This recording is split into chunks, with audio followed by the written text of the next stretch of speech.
વિભોર થતા હોય છે ત્યારે નાથ હવે નિજ મંદિરમાંથી બહાર આવશે અને એ જ ઘડી માટે અત્યારે તૈયારીઓ છે તે કરવામાં આવી રહી છે।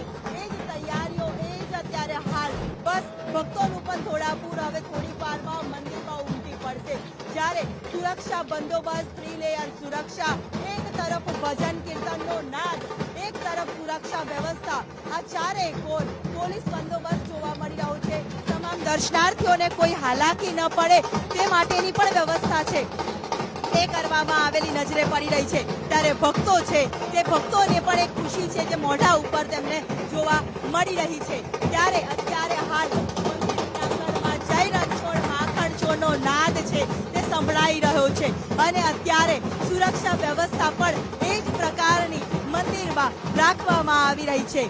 કાલાવાલા નાથના ભક્તો દ્વારા આજે કરવામાં આવે છે ત્યારે આવ ભગવાન, આવો ભક્તો, હું તમને મળવા આવ્યો છું, બસ એ જ ઉદ્દેશ્ય સાથે ભગવાન જગન્નાથજી ભક્તોને મળવા માટે જવાના છે અને ભક્તોનો અનેરો જે ઉત્સાહ છે તે પણ અહીંયા જોવા મળતો હોય છે અને અત્યારે હાલ જે ગરબાની ઝાંખી મંદિરના પ્રાંગણમાં જોવા મળી રહી છે।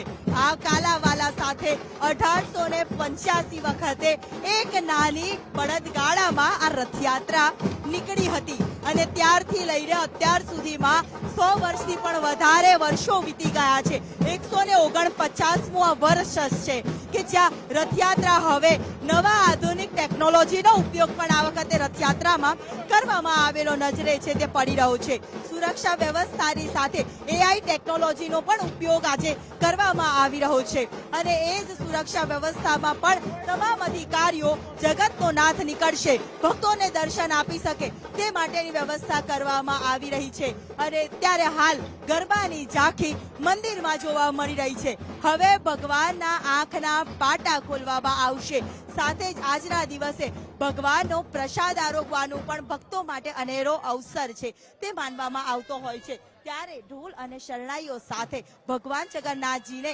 અહીંયાથી મંદિરમાંથી રથમાં બિરાજમાન કરવામાં આવશે। થોડીક વારમાં આદિવાસી નૃત્યની ઝલક પણ મંદિરના પ્રાંગણમાં જોવા મળશે। આજના દિવસનો ભક્તોનો લાહવો દર વર્ષે તમે તો જોડાવ છો, કેટલા વર્ષે યાત્રામાં જોડાવ છો, આ વખતે દર વર્ષે ભક્તોની અનેરી ખુશી કઈ હોય? હર વખતે હું ઓછો 25 વર્ષથી જોડાઉં છું। 25 વર્ષ નરેન્દ્ર મોદી સાહેબ હતા ત્યારથી હું આ ભક્તિમાં લિંક થઈ ગયો છું। જ્યારથી દિલીપદાસ મહારાજે કીધું, આશીર્વાદ આપ્યા કે રાજેશભાઈ તમારું ગ્રુપ અહીંયા જોઈએ જ છે, જલયાત્રા હોય ત્યારે પણ મારું ગ્રુપ હોય છે ને અત્યારે પણ ને જીતુ કાકા મહેન્દ્ર ઝા સાહેબે મને બહુ આવકાર્યા છે ને ભગવાનનો આવો લાવો। આજની ઘડી ભક્તો માટે કેટલી રઢિયા? આજની ઘડી તો ભક્તો માટે આનંદનો ઉત્સવ કહેવાય છે। ભક્તો છે ને ગાંડા થઈ જાય છે કે શું કરીએ શું ના કરીએ, કેવું વેશભૂષા કરીએ કયું ના કરીએ, એવા અલગ અલગ વેશભૂષા કરે છે। કોઈ ભગવાન લઈને માથે આવે છે, કોઈ અલગ અલગ, કોઈ મીરા બને છે, કોઈ રાધા બને છે। ભક્તો છે ને ભગવાનના લિંગમાં એકદમ પાગલ છે, મગન થઈ જાય ને પાગલ થઈ જાય છે, એવો ઉત્સવ છે। આ ઉત્સવ વર્ષમાં એક વખત આવે છે તો બધાના આનંદ મંગલ થઈ જાય છે। આદિવાસી નૃત્ય જે ભગવાનને સૌથી પ્રિય હોય છે એ જ નૃત્ય હવે થોડીક વારમાં શરૂ થશે કારણ કે ભગવાનને ગરબાની સાથે સાથે આદિવાસી નૃત્ય પણ ખૂબ પ્રિય હોય છે અને એ જ આદિવાસી નૃત્યની હવે શરૂઆત થશે ત્યારે વાજતે ગાજતે ભગવાનને ગરબા અને આદિવાસી નૃત્યની ઝલક સાથે ભગવાનનું સ્વાગત મંદિરમાંથી રથમાં કરવામાં આવશે।